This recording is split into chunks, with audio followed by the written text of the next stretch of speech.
Assalamualaikum warahmatullahi wabarakatuh. Hello, good day. I am again your facilitator for today. And to start with, let me introduce myself briefly. I am Dr. Luisito Masanga.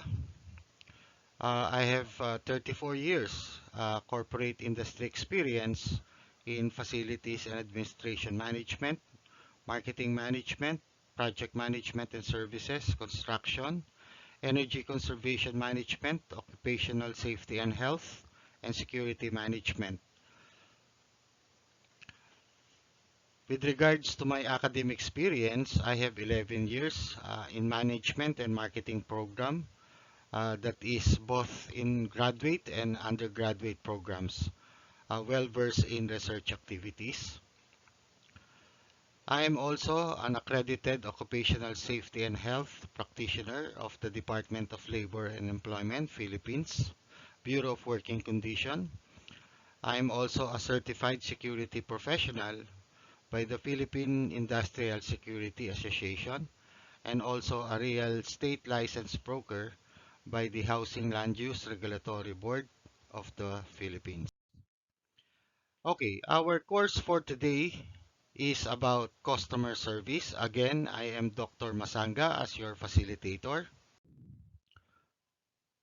Our learning outcomes for today.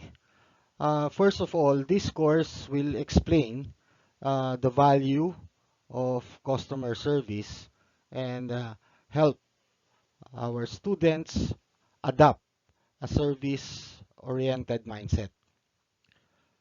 Second, it seeks to build a holistic interpretation of the practice of customer service and its connotation or association to the 5 stages of consumer buying process. For our learning objectives, we intend to meet and comprehend and explain the importance of customer service in the current setting. Understand and analyze the 5 stages of the consumer buying behavior cycle. Analyze how customer service is associated in the different stages of the consumer buying cycle. All right. For our course module, we have 4 contents. We define what is customer service and what is not customer service. The basics of customer service, the 5 stages of consumer buying behavior, and the customer service intervention in each of the different stages of the consumer buying behavior process. Customer service, what is not and what it is.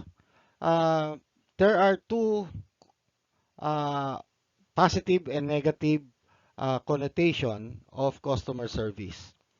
It is strategically knowing what is first, what is not customer service. It is not advertising. No. Customer service is not, just to advertise, uh, lip advertising that we propagate and shout out that our company is doing an excellent customer service. It is not a tagline that is used on a daily basis. No? Lip service. No? It is not a catching phrase. No. That is not customer service. It is not a joke.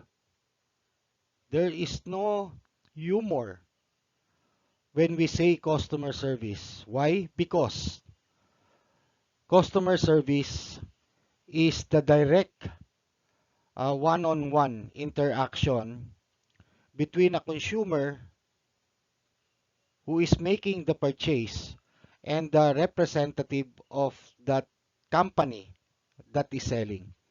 So meaning to say, there is a face-to-face. So we call it somehow personal selling. So the representative, which represents the company, and the prospective customer are exchanging ideas, interacting with each other, no? So it is very imperative that representative of certain company should know by heart the product or service they are selling. And definitely, according to retailers, this direct interaction between the sales representative and the customer is the triggering or the critical factor in ensuring that there will be an exchange that will commence, that will consummate between the seller and the buyer. No? It is also this direct interaction that will ensure that the buyer is satisfied and is encouraged to do a repeat order of the business. Again, it is not customer service is not a department. It is really an attitude. Okay? Moving forward, this is according to Grant and Dury Investopedia, July 1, 2020. All right. Basics of customer service. One basic is timely attention to issues raised by consumers or customers is critical. When we say timely, it is not late. There is no delay in the response to the concern of the customer. If we require customer to wait in queue and holding them for a long time, it discourages the opportunity of starting an interaction between the sales representative and the customer. The second basic is customer service should be a single step process for the consumer. It means that if a customer calls in a help desk, the representative should always ensure that the concern or the problem of the customer is resolved. We don't want the customer to be put on hold for quite a long time and no one is going to resolve his or her concern. Remember, the customer right now in this 21st century, customers are already well knowledgeable and learned. Why? Because information is just a click of a finger. The third basic is if a customer must be transferred to another department, let's say for example in a business process outsourcing or call center, we don't want no the customer to be transferred from different department to another and the customer starts to get pissed off. So these are wasted opportunities for the business to engage the customers. It is very imperative, very, it is our obligation in a company to really address the needs and the wants of our customer. Again, customer service is not a lip service. Meaning to say, if the sales department is doing customer service, every functional department inside the organization should have an excellent customer service orientation. It is not only the sales and marketing department. No, it should be corporate-wide. And that is the essence of customer service orientation of a certain company. Moving forward, there are 5 stages of the buying customer behavior. Why is this important? Why do we need to study these stages of the consumer buying behavior? Because each of us will undergo these different stages. Every individual is not excused. Each of us, if we are consumers, if we are clients, if we are customers, we will go to this process. And the first process is problem identification and need recognition. My dear students, this is the first stage that all of us will undergo. Definitely, if we want to purchase something, the first step or the first process is that we should have a concern, we should have a problem, and there is a need recognized. An example of this is, for example, I am thirsty. It's a need recognition. I am thirsty. That is my concern. That is my problem. Number 2 stage is after recognizing the need that you are thirsty, all of us will go to the second stage, which is the search for information. In the search for information,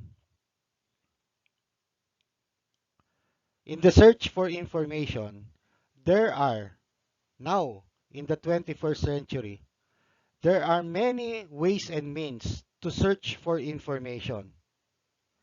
We have the internet, we have different search engines in the in the sites or in the internet. We have Google, we have Yahoo, we have Microsoft Edge, we have Internet Explorer, and a lot of consumers now are using gadgets, whether they are using smartphones Android or smartphones iOS. So meaning to say, information today is just a click of a finger. So if you want, if you recognize a need, if you recognize a problem, whether it's a need or a want, you will search for information. And the next step, the third stage, is the evaluation of alternatives. After researching for the information that you need, you are going to compare different options. Competitor 1, competitor 2, competitor 3. Okay? Maybe you are thirsty, uh, you want purified water. You are thirsty, maybe your option is carbonated drinks. You are thirsty, maybe your option is energy drink. You are thirsty, maybe you want fruit juices or shakes. You are thirsty, maybe you want iced tea.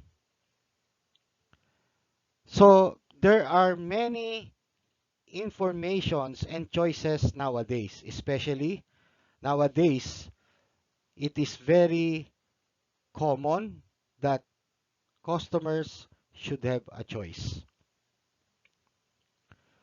So in the third stage, especially if you are trying to buy capital investment equipments, capital investment assets, you must really weigh in the pros and the cons. Like for example, you want to compare now the features and benefits.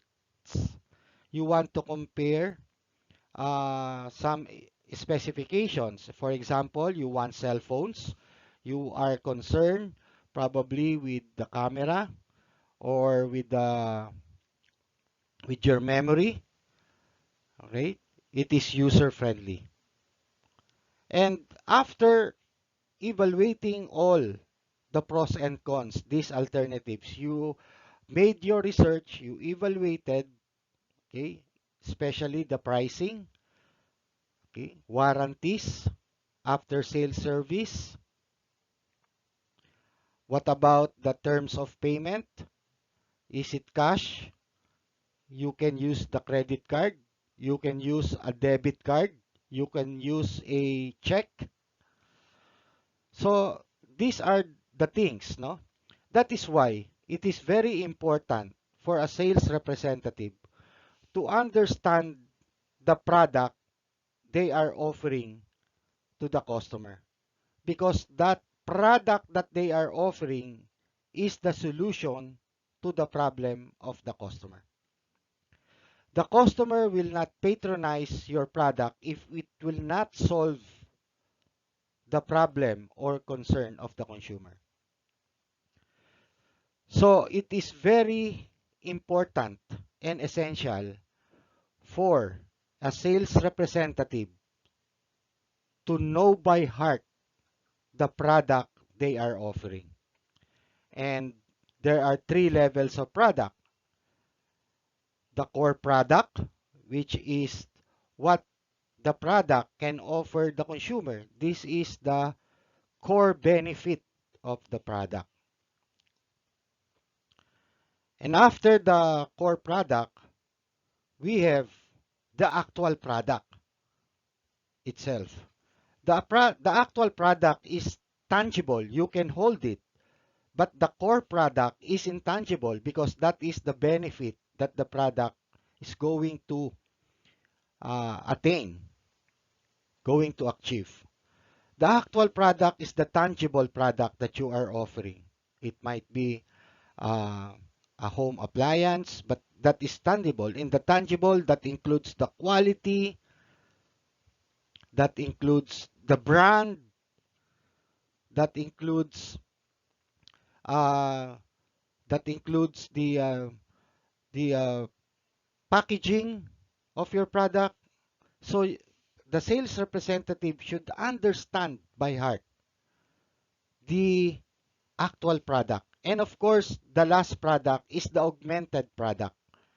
Augmented product is intangible because that involves the warranty, after sales service, delivery, okay?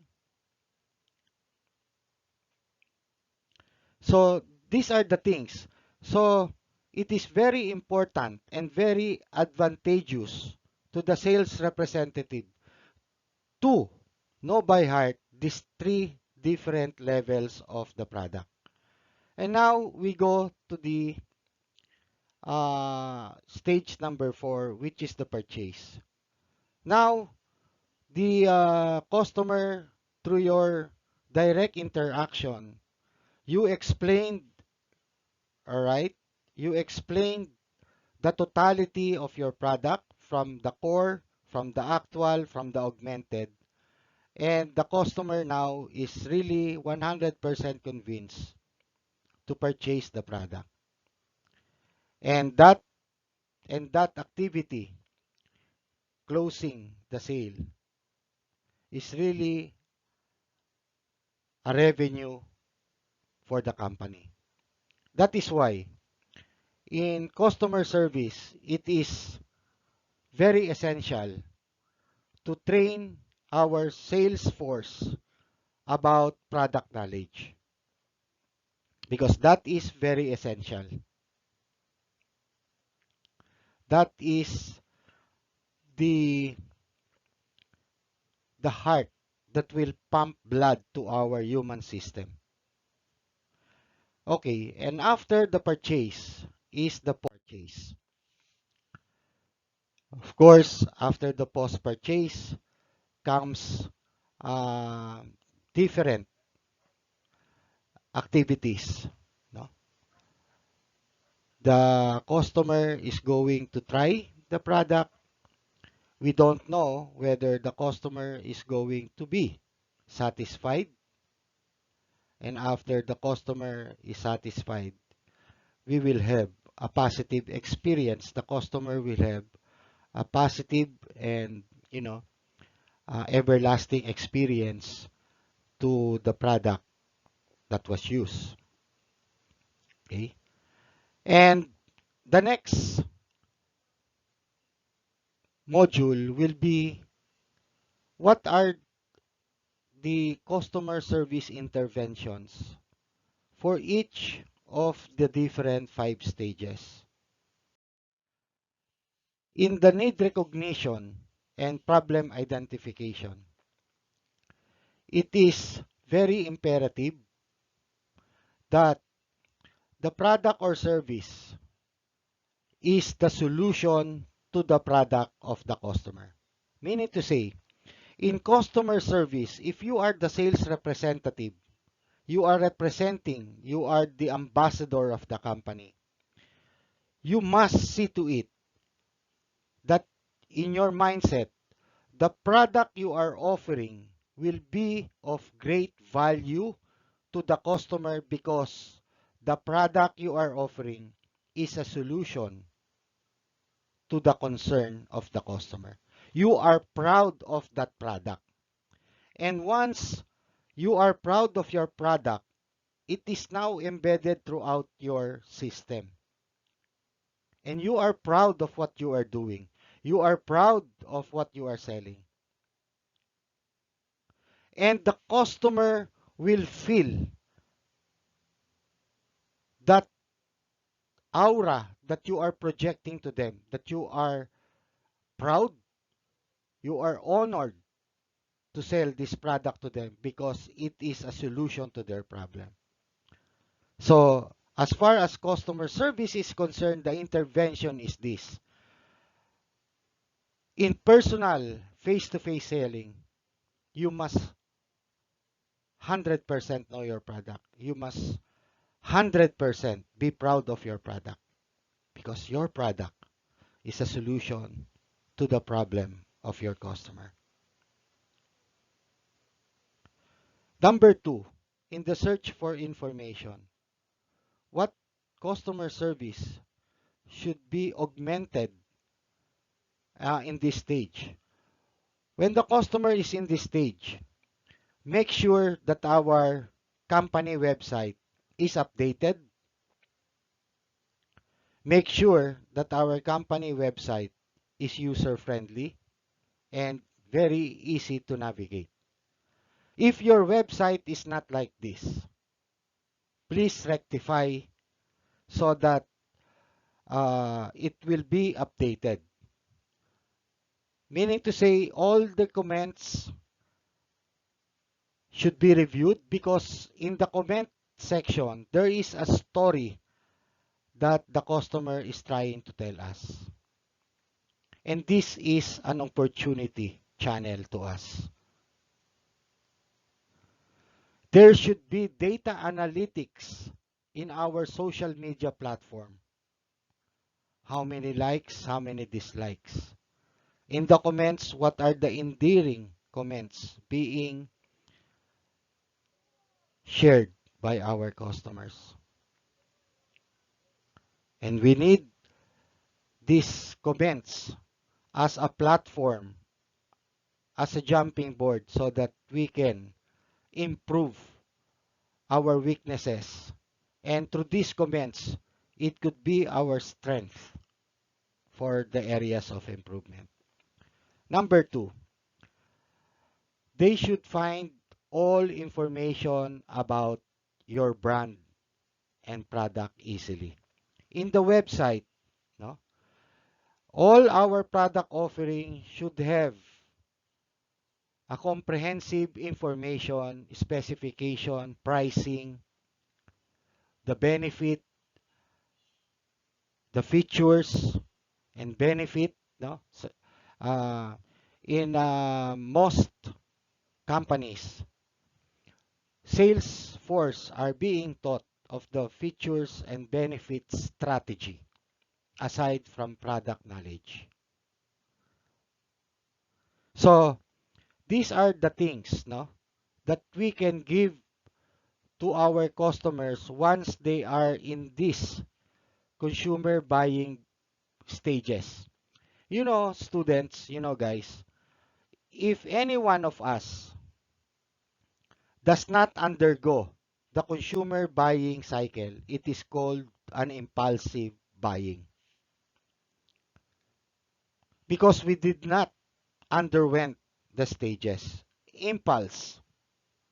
You don't need it, but you were, you know, you immediately, through impulse, bought that items. And number three, they need to see that you understand their problems and you're able to fulfill their needs. So these informations are essential, are important in our website. Nowadays, in the 21st century, data is the new oil.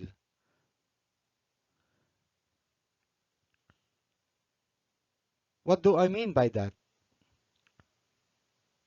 Raw material oil, to produce a byproduct, it has to be processed in order to be crude oil, aviation fuel, kerosene, gasoline, unleaded, premium. It has to be processed from raw material to finished product. Nowadays, data is the new oil. It has to be processed. It has to go quantitative analysis. That is why, in the search for information, it is very critical that our social media platform is updated and all the informations that is needed by the customer is there on the platter. Why? Because we want to share to them that our product or service is a solution to their problem. Number three, another one for search for information. Uh, in our social media platform, the customer will really evaluate whether they should buy the product from us or to the competitor. Okay? That is just for the search of information because the consumer is not only searching our website, they are also searching competitors' website. So as far as website is concerned, if all our content is updated, can be able to inform the consumer that we can solve their problem, we can satisfy their needs, they will be convinced that they have to further read our website. Potential customers is going to check how others have rated the experience. This is the comment. That's why the social media nowadays is a very strong platform to communicate. Not unlike before, if we want to promote our product or our service, it is very expensive using broadcast media or using print media. But nowadays, internet interactive marketing is there, which is the social media. Definitely, prospective customers going to check, review our product and services, the rating, the comments, the opinion. They will check this in our website. So, the essence of customer service course is this. It is not a department. It is an attitude.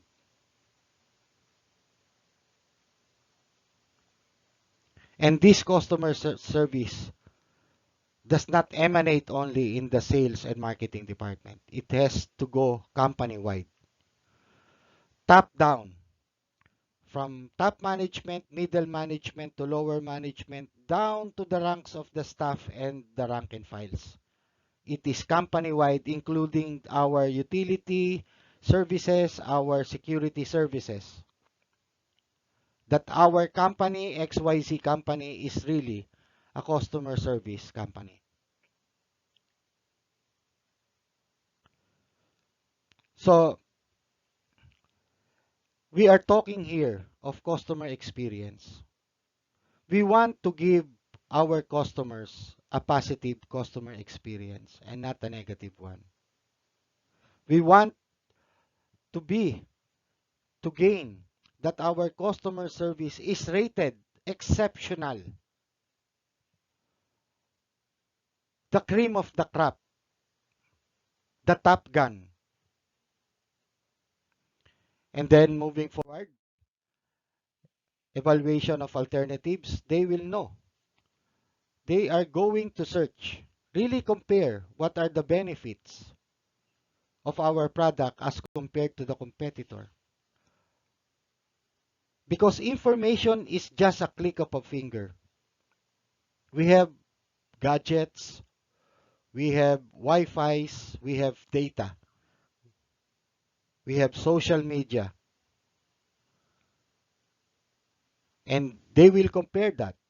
What are the features, the benefit, the pricing, the warranty, the services, the after sales, what will be the delivery, the terms of payment, the characteristic of each.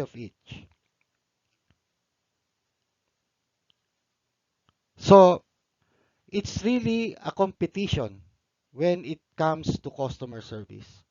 That is why some companies really invest in capital just to create a customer relationship database. CRM, customer relationship management. They have a complete data file of their existing customers because they want to monitor. They want to get the experience of their customers to customer questionnaire survey. And of course, the intervention for purchase. No? Optimize our call to action. Let us always update our pricing page. Give our customers the ability to choose the payment method, either notes or cash, check, credit cards, debit cards. And of course, if there are promos, uh, let's ensure that we do it honestly. Especially the cost of delivery for online retailers. No? Nowadays, because of the COVID-19 pandemic, a lot of online retail is proliferating. So it's the competition is in the delivery, no, service. And of course, after the purchase is the post purchase. We can send them an email. We can send them a thank you note, no? We can send them a promo code of our existing uh, promotional activities. We can send them survey if we want to know, no? If they are satisfied, what is their feedback? Because customer feedback is very important. In other words, in the post-purchase, customer service intervention is stay in touch with them through email, through social media, maybe a greeting on their birthday, a wedding anniversary, a baptismal event. All right. These are the things that will touch and reach out our customer. Again, as to for this end of my course, according to Laura Ashley, we don't want to push our ideas to customers. We simply want to make what they want. Very beautiful quote from Laura Ashley. We don't want to be offensive, to push, create extra effort, debate, argue our ideas to code. No, let us, part of customer service, provide what they want because our product is a solution to their problem. Thank you for listening. So if you have questions, I would gladly answer you. If you don't have questions, let's do it the other way around. What topic interests you?